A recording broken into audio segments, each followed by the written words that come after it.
15,000च्या drone करता 15 लाखांचे missile डागले का? ऑपरेशन सिंदूरवरून काँग्रेसच्या वडेट्टीवारांचा सवाल, तर मूर्खांना उत्तर देत नाही म्हणत मुख्यमंत्री फडणवीसांनी फटकारलं.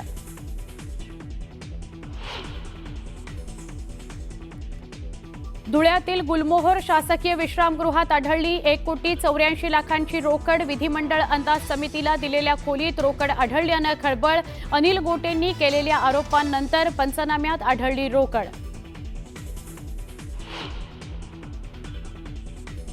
गोकुळ दूध संघाच्या अध्यक्षपदाचा राजीनामा मंजुरी करता आज बैठक. नवीन अध्यक्ष निवडीचा कार्यक्रम 2 दिवसात घेण्याच्या हालचाली.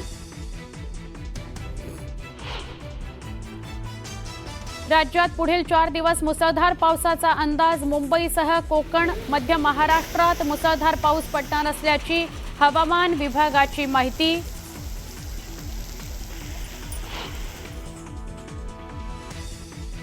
राज्यात पुण्यासह नाशिक, धुळे आणि संभाजीनगरमध्ये मुसळधार पाऊस. मान्सूनपूर्व पावसामुळे शेतकरी हवालदिल.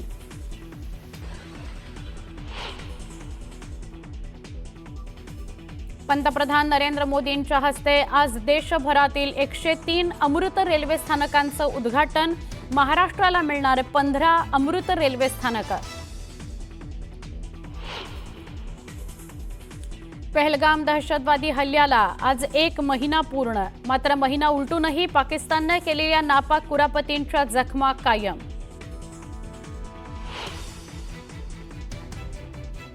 कुख्यात गुंड गजा मारणेला न्यायालयाचा दणका. गजा मारणेचा जामीन अर्ज न्यायालयानं फेटाळला. अर्ज फेटाळल्यानं आता गजा मारणेचा मुक्काम जेलमध्ये.